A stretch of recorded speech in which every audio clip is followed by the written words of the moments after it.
Hey, what's up, y'all? It's Taylor. Before we get started, I wanted to let you know that now that Forte Catholic is a nonprofit organization, you can support the work that we are doing here on YouTube, the podcast, and essentially trying to make Catholic media as great as we possibly can. If you want to support that work, we would totally appreciate it. You can do that at fortecatholic.com/donate. Real easy to set up.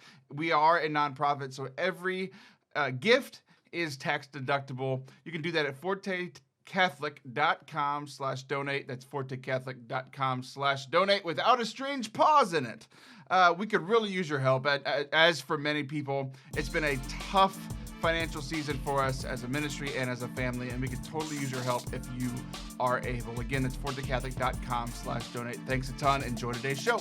What is up, and welcome into Forte Catholic. I am Taylor Schroll, and my co-host today is Jesus. Yay!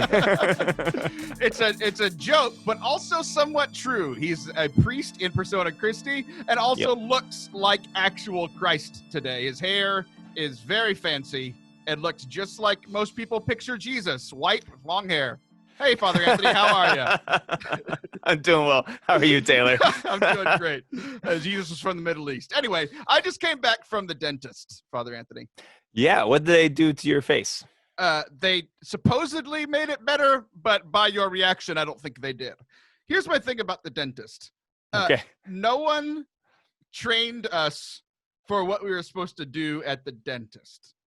Okay, what are you supposed to do with your hands? What are you supposed to do with your mouth? Is it like a dentist has told me, like, oh, open your mouth wider, but they're never going to tell you to like close it more. I mean, I guess unless they're doing x-rays, but like during the actual dentistry, Right. Am I holding my mouth open too wide? And are they like, dude, relax your chin? But here's the biggest thing. You go to the dentist and you are a priest. I'm interested in what you do. What do you do with your eyes when you're at the dentist? I tried to look at like a spot on the ceiling. Okay, here's been my trajectory of what I've done with my eyes. When I was a child, no one taught me what I was supposed to do with my eyes. Mm-hmm. So I stared at the dentist the entire time. That's so awesome. And I don't know how many people do that.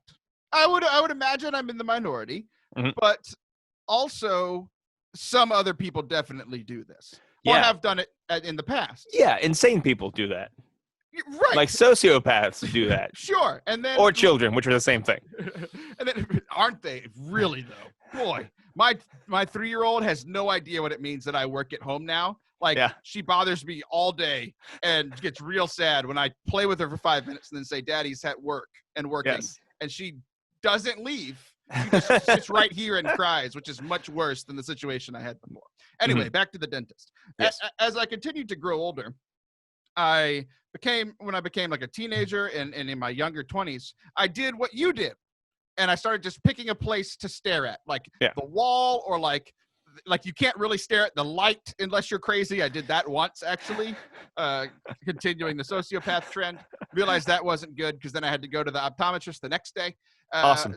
And I didn't know what to do with my teeth at the optometrist. But I'm staring at this thing. And then I finally realized a few years ago, Taylor, just close your eyes, you dummy.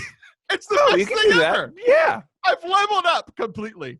But Yeah. I made one mistake today, Father Anthony. What was it? Today I was so fascinated. I just got LED lights in here. I've got LEDs all surrounding me. It's still not perfect lighting, but it's much better than it used to be. Okay.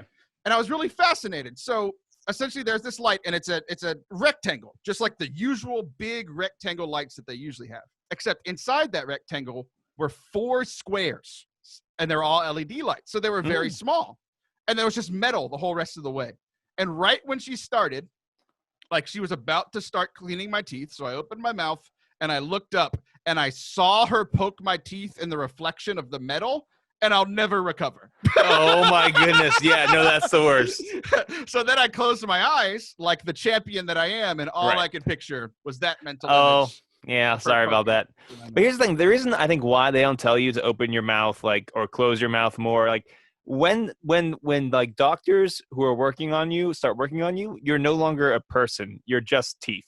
Like it's just like a car working on a mechanic working on a car. Like I think that's what they zone into because they have a job to do. So if your mouth is open wide enough, they do not care if you're comfortable or not. They just have a job to do. I love when you come up with analogies on the fly because you definitely didn't think them through. So what essentially using the same logic you just said, at the end of the dentistry, I am no longer just teeth. I'm a person again. So when a mechanic looks at a car and he's done working on it, it's a person. See, Taylor, the problem is you don't actually understand what an analogy actually is. I'm comparing one aspect of these things. No analogies are perfect. But because you're a jerk, you always find the flaw in the analogy. And this, ladies and gentlemen, is why we do Forte Catholic. Usually, I'm the one in the bad mood, and Anthony's in a good mood. I'm in a terrible mood today. I'm in such a good mood today. I'm so cranky today. I feel so accomplished, and you've laughed at me for this before. Yes, but I can like when it comes to work stuff, I'm so used to being good at it that it doesn't make me feel accomplished anymore. Like, interesting. Yeah. I edited a podcast. Woohoo! I did it. Like, I took a podcast from unlistenable to listenable. Yay! I did it again. Not exciting. But then I do new things, like beat new video games, and my sense of accomplishment is just through the roof right now, Father Anthony. Good. I'm glad. In the last week and a half, I've beaten multiple games. I've completed television shows on Netflix that I've finished watching Friends. I beat this game called Ghost of Tsushima on my PlayStation. I beat Halo 3 for the first time on my Xbox. I beat Battletoads on my Xbox. And this is all while I've still accomplished things at work. I'm in such a good mood because I've accomplished so much. You made fun of me a year ago because you were like, "Oh, Taylor, you're big and you can't lift as much as me anymore." I'm here to tell you today, I've been killing the gym and I lifted as much as you did. I feel so accomplished today and I'm in such a great mood. Good. And meanwhile, you went and hung out with everyone from Twitter and you're in a bad mood. So explain that. Oh, no. So I had a wedding this past weekend. I was acting as a sub-deacon in the extraordinary forum. So that's where you belong, by the way. Yeah. That's the old mass. And so I did that. And there was everybody I knew from Twitter there. So I met a lot of people. And it's very interesting to meet somebody and almost know who they are. And then they have to tell you their silly name. Their silly Twitter handle, and it always feels awkward saying your Twitter handle out loud, unless you're have a normal name. It really does it for me. Right, because you're just Taylor Schroll. Right. But for all these anonymous accounts who have silly names, they have to tell me their silly name, and I find it very funny. And that was all great and fine and fun. And then I get back to the parish, and all the parish problems that I had left, they were here waiting for me. And so now I'm cranky again. Because I had a lot of fun, and I have to go back to work and do things, and it makes me sad. Oh, you see, priests are regular people, too. They enjoy their weekends and don't like work. Yeah. Don't get me wrong. Stuff like Mass and confessions, that's all fun. But, planning and meetings and blah, blah, blah, blah, blah, blah, blah is just the worst. You apparently you gave the homily this weekend. I did. And I heard it was very good. Cool. I haven't listened to it yet, so I can't tell you that it was very good, but I've just heard that it was very good. It was fine. And you told me something a few weeks ago, and it's one of those things that I forgot that I said, but you really enjoyed it. And you did one of these Tridentine masses or whatever. What are they called? Latin Mass, right? Yeah, extraordinary form, Latin Mass, traditional Latin Mass, whatever. Sure, so you did that. Yeah. So you were facing to the east. I right? was. And do you remember my take on facing east, correct? Yes, it was that when Jesus comes back, we're all going to notice. You don't have to face one direction. You're going to find out where he is real quick. You happen to be at work and you're facing west and you completely missed the second You just missed coming. him. You missed the end of time. Oh, so awkward. Well, that's my fun little take for the day. But yes. That's why I love being Catholic. Everybody can go to their own mass as long as it's valid and not one of those weird ones. And it's perfectly fine. You can go in Latin, you can go in English, you can go in Spanish. As long as it's mass, you can still get Jesus, unless it's during COVID, and then you can't. Okay, that's the take for the day. Good. Today's show is only going to get spicier, ladies and gentlemen. And Father Anthony can't stand spicy foods. That's okay. I've got this whole thing of Tums with me right here, so we're fine. Okay, so I'm in a good mood. And I've mainly because I've been watching. I'm glad sports are back, and I've been watching a lot of the NBA. Yeah, and I've also been listening to a lot of podcasts. I've been catching up on a ton of podcasts. Okay, these two things go together. I was listening to Jennifer Fulweller who's an acquaintance of mine. I'm a friend of hers. Or wait, she's a friend of mine, but I'm not a friend of hers. That's right, right? Yeah, okay. Yeah. Okay. I think you're a fan. I think that's what a fan is. Well, but like we haven't hung out enough to call me a friend. I've been on her show five times, and I feel like at 7 I can be a friend. Okay, you're an acquaintance. I was trying to think of how many times you've been on this show. You're almost a friend. Oh, interesting. Okay, cool. Almost a friend, if we're going by that logic. But mechanics still think you're a car. Mm-hmm. So, because you're still being worked on, for sure. Yes. All right, back to Jennifer Fuller. So I was listening to her show, and the title of it was called "It's Okay to Want an Audience," and she's talking to her most of her audience is people of faith, right? Okay. Not all, but most. And so I've been thinking about this, and so often, like within faith circles, it has been said that striving for having an audience, striving for sharing your message, striving for getting more followers, striving for all of that thing, all of that is bad, and it's all vanity, and you're prideful if you want it. And I don't like that take at all. I mean, that take would be very problematic for both of us who have audiences and shows and such. Yes. Well, okay. And like, I think, yeah. But I think the striving for it is one thing. Because a lot of people, even there's a distinction in there where it's like, oh, you just naturally had an audience because you're a priest and you're on Twitter. Like, yeah, like yours was like mostly trying and mostly not trying. Like, almost everything that I've done, I had to work for. I had to try for it to like build, because I was a nobody, and I still am a nobody. But just trying to build an audience because you feel like you have something to say, and that is so often on Catholic social media, within like Catholic speaker circles, Catholic musician circles, like anybody that's trying to use their gifts has been shot down, and it's always by the people doing it. Catholic speakers saying, you don't need to be a Catholic speaker. Catholic musicians saying, you don't need to be a Catholic musician. People with a ton of followers saying, you don't need to get enough followers. And it's very defensive. It's like, you don't need to do this, but it's like, but you're doing it. Like, you can't say this is a bad thing and do that thing. That just is not a thing that you can do. And it's always bothered me. Yeah, I have a lot of thoughts about this because, like, I do get, I think there's a lot of nuance here. For sure. If God is, calling you to do something and to have a message and to say something, then it's okay to search for an audience to do that. That makes sense. But few questions, like, 'cause I do think there can be a kind of Catholic speaker culture. Like a lot of young people, they encountered Christ not through their parish, but through their youth group and through Steubenville conferences. And that's a whole problem with parishes, whatever. And then so they see, like, to be holy, I need to be like the person on the stage. And that's bad. Right? You don't want that. Yeah. Also, it's good to have smaller speakers as well. Like if a parish is trying to bring fat. No, I'm not calling you fat. Not yet. That may happen later. We'll see what happens. But like if I want to bring in a big name speaker and I'm a poor parish, I can't do that. But if there are like smaller speakers, like in my general area, that's a good thing for me to have. Someone who's talented, who can bring a message that's not my own voice, to get something different for my people. It's good to have those people as well. And also, you also have to be careful. How are you getting your audience? Like, it's okay to use modern techniques, marketing, and all this stuff, but you can very easily just, trip over yourself and start making all of your marketing about you instead of Jesus. I'm not saying it's easy. It's a very tight rope to walk. But at the same time, yes, it's okay to build an audience, even on Clerically Speaking. Even though we have an audience, like I let Nicholas do marketing things because we've seen the fruits of our ministry, and we would like more people to know about it. And that's fine, but it is tricky. Right. Yeah, and like with any good thing, like doing too much of it can be a bad thing, right? Sure. Like, I mean, like even something that is great, prayer. I'm a married person with 3 kids. If I just only prayed all day, that would be bad. Like, that would be bad. You would be a bad father and husband. Yes.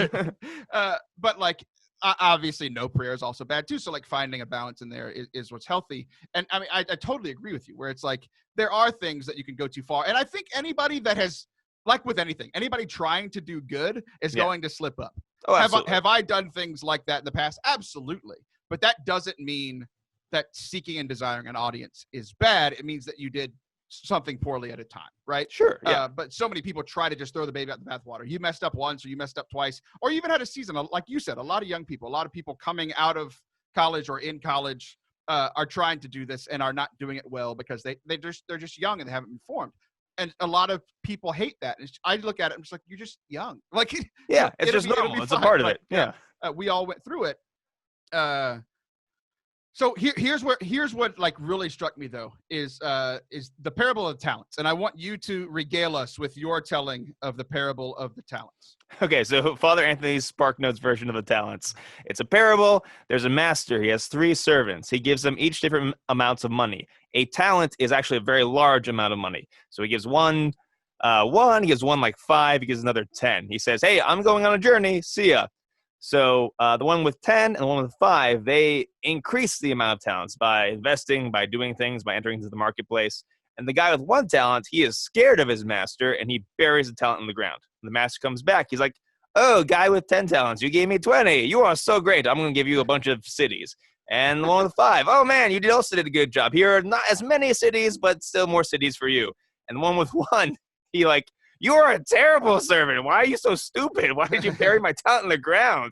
You go to hell. That's where you go. Right. And that's the short version of the parable of the talents. Very good. Very well done. And there were certain things that, like, as I was thinking about this premise, like, I was like, this feels right to me, but, like, is it actually right?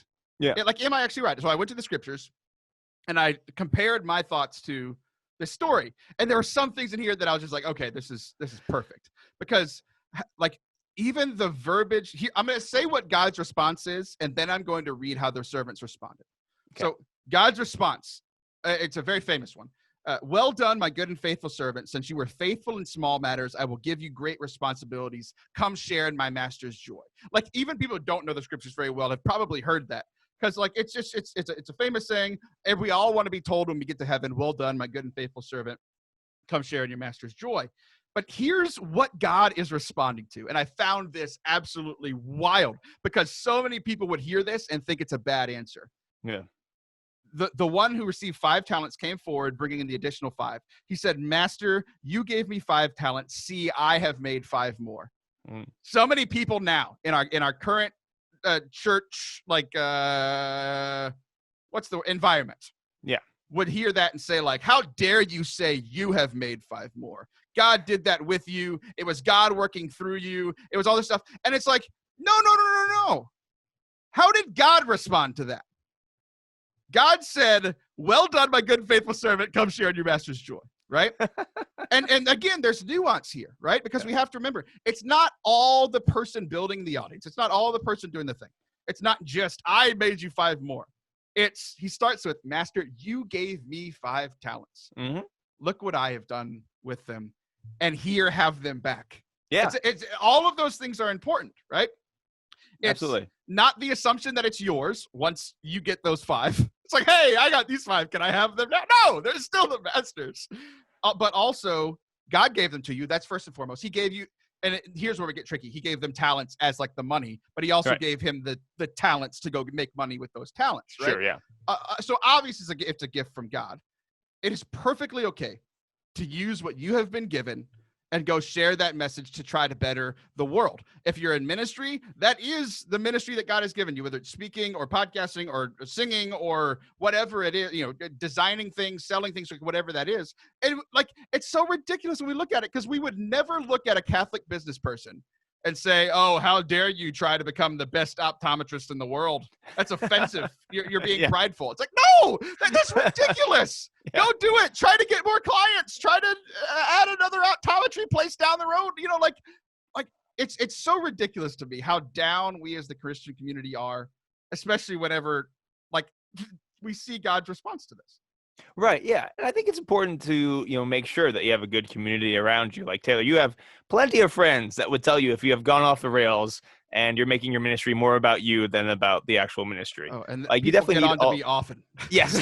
Right. So like, yeah, all those caveats. Absolutely. But even like you said, even outside of ministry, a good friend of mine who has done ministry for a long time is now going off to study to be a real estate agent. And I'm like, good, because we need like good, smart, holy Catholics out there in the world.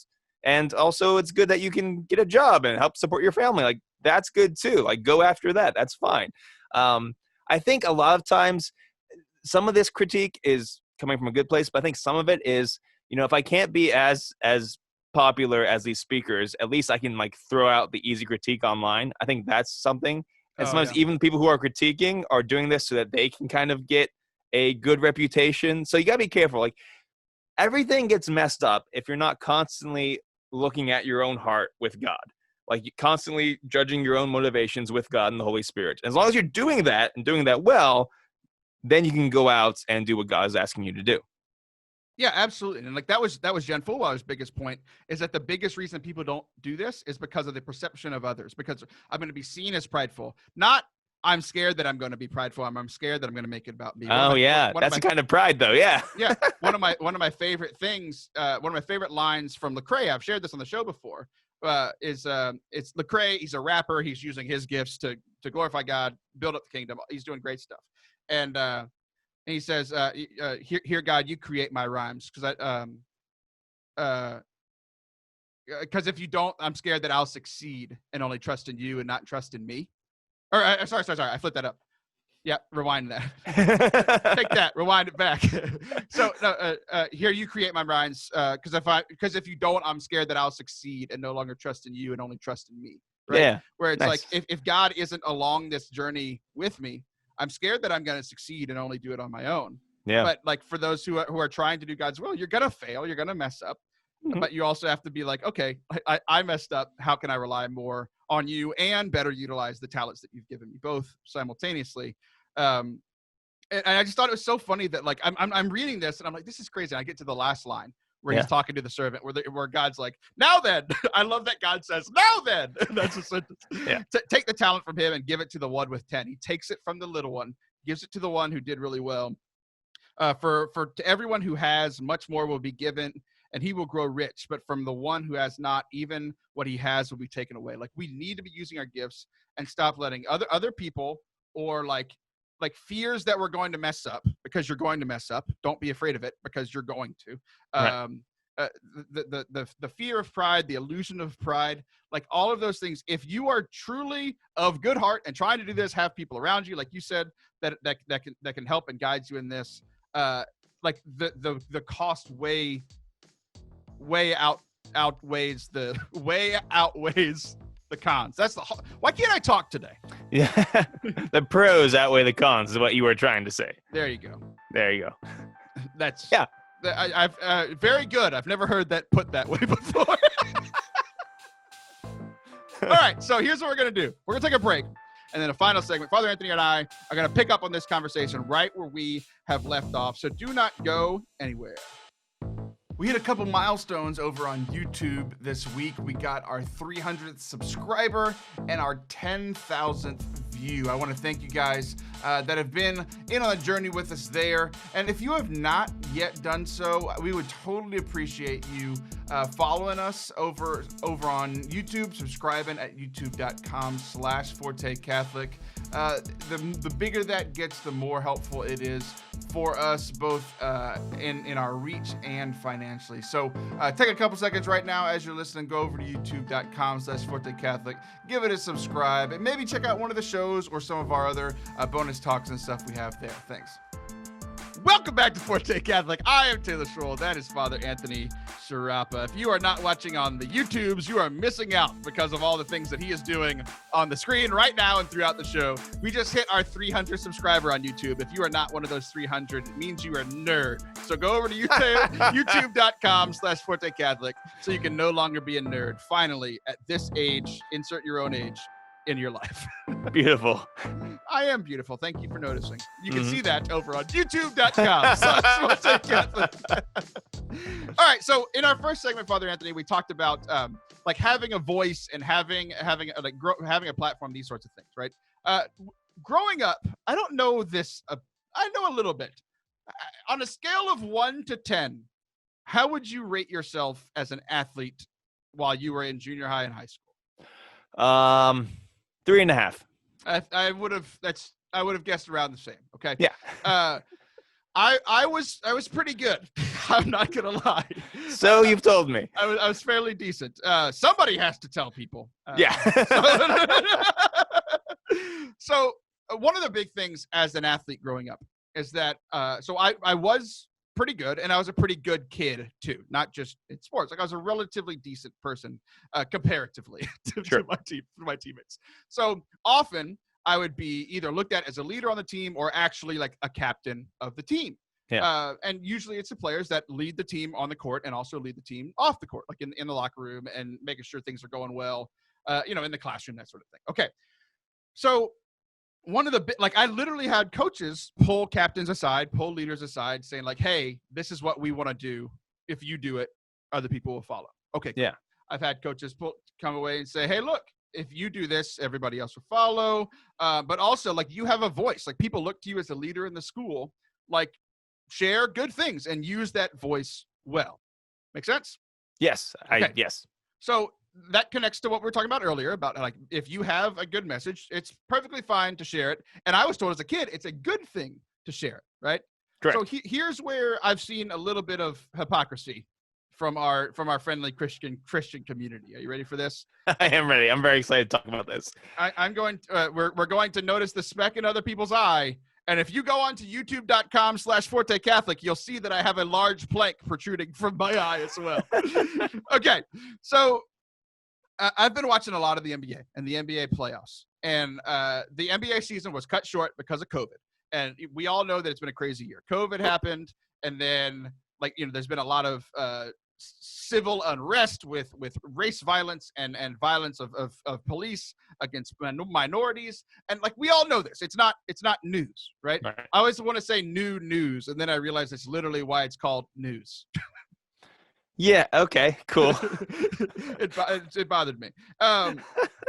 So here we are. We come to this NBA season, and the athletes in the NBA are using their voice to speak against racial injustice. It says Black Lives Matter on the court, and there are a lot of sayings that they can have on their jerseys. There's commercials about racial injustice and trying to bring equality and all these sorts of things. Yeah. And I just want to give you an example. There's a list of things that they could have put on their jerseys. Black Lives Matter, vote, justice, peace, equality, freedom, power to the people, si se puede, liberation, hear us, respect us, love us, listen, I'm a man. I think I am a man is silly. I get the point. But can you imagine me walking around with a shirt that says I am a man? Out of context of this, it's pretty funny. But I get what they're saying. I'm a person too. I get it. Yeah. But also NBA players, they're like the most dudes that dudes can be. It's kind of funny to me. I don't know. A 7 foot, 300-pound jacked guy. It's I believe you. I wasn't sure.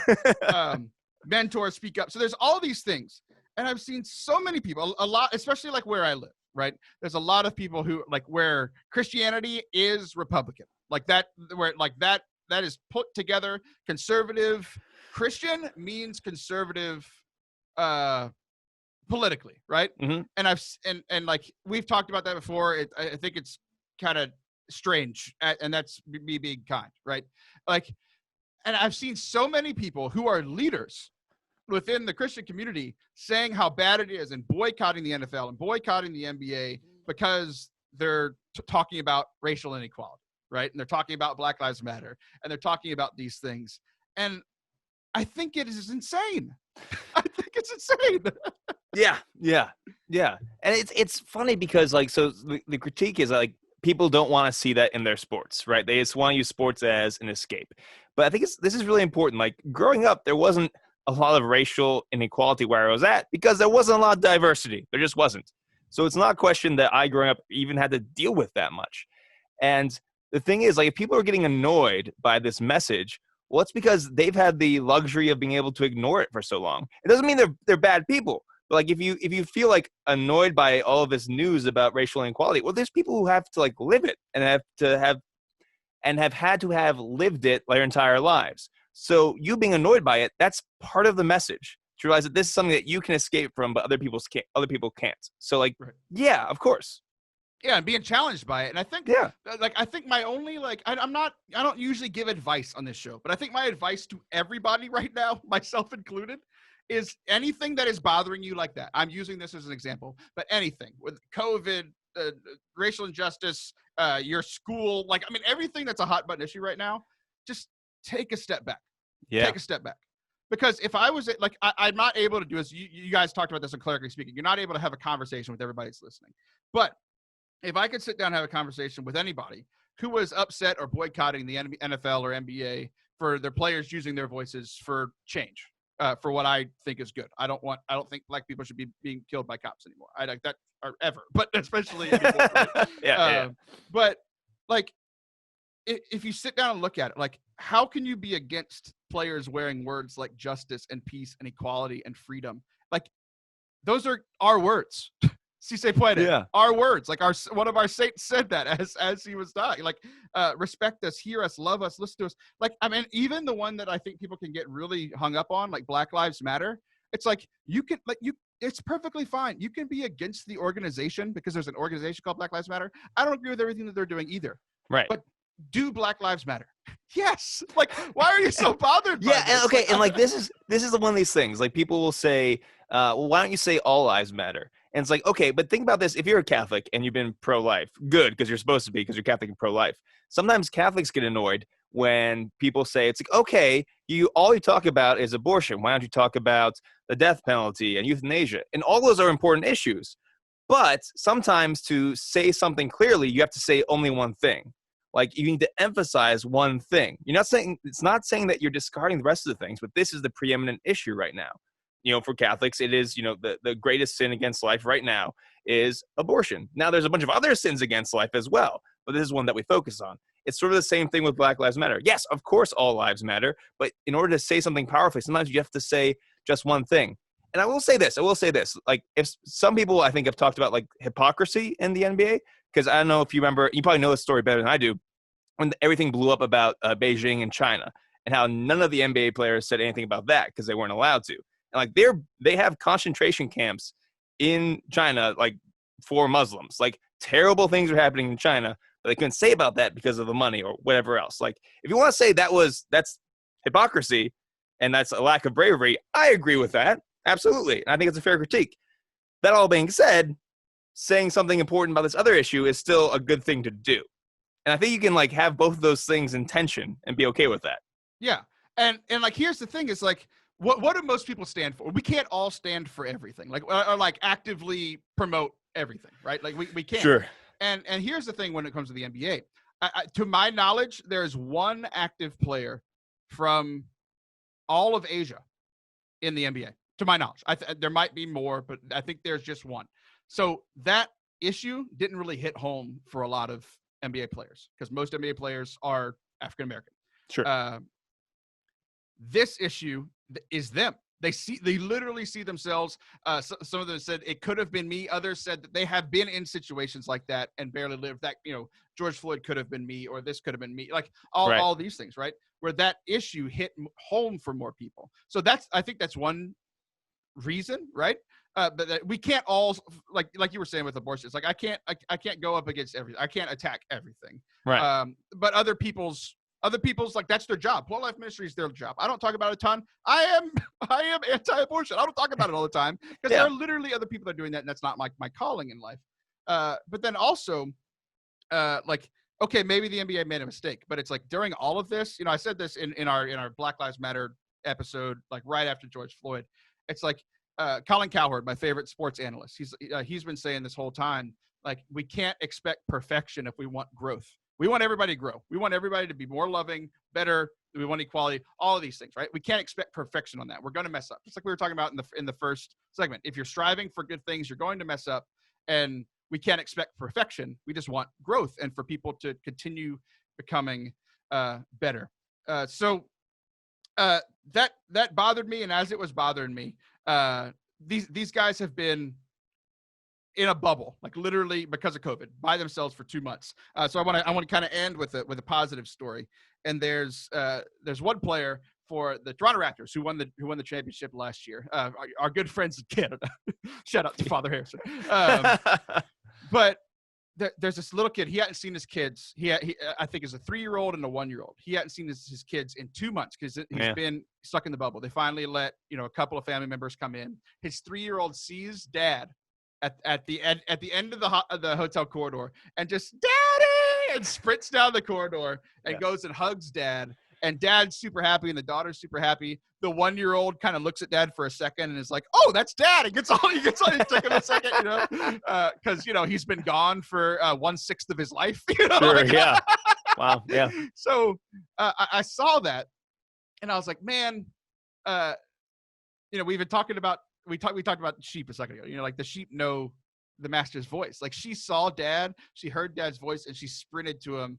The son, it took a second, but eventually knew that it was dad. So like my encouragement is like, if you've been away from God during this COVID, like during all of this, we've had lack of sacraments, and then we've all been stressed out. Your prayer life might have changed, like all that stuff. I think there's a lot of people, I think most people have struggled spiritually over the last few months, right? Even if it's been 2 months, if it's been 6, whatever it is, that dad was so excited to see his kids, both the daughter and the son. And I just want that reaction. I know that is the reaction God's going to give us when we return. Can I get an amen? Amen. That is our show for the day, Father Anthony. Thanks for being here. And do you need to eat those Tums? Was it a little too spicy, or are we good? No, that was fine. Okay, good. Well, I felt like I couldn't put together a full sentence, but I hope that it came across well. But I think I sounded great, so there you go. Well, that's all that matters, is you looking better than me, because it so rarely happens. That's our show. I'm Taylor Schroll. I'll be back next week. Say it! We're having a lot of fun streaming, hanging out with you guys, playing some video games over on twitch.tv/ForteCat. If you haven't checked that out yet, go give us a follow. Essentially, it's me playing video games. My kids are running in and out of here. It's like the podcast, but without the restraining order that I give my family during recording. So they're in and out having fun.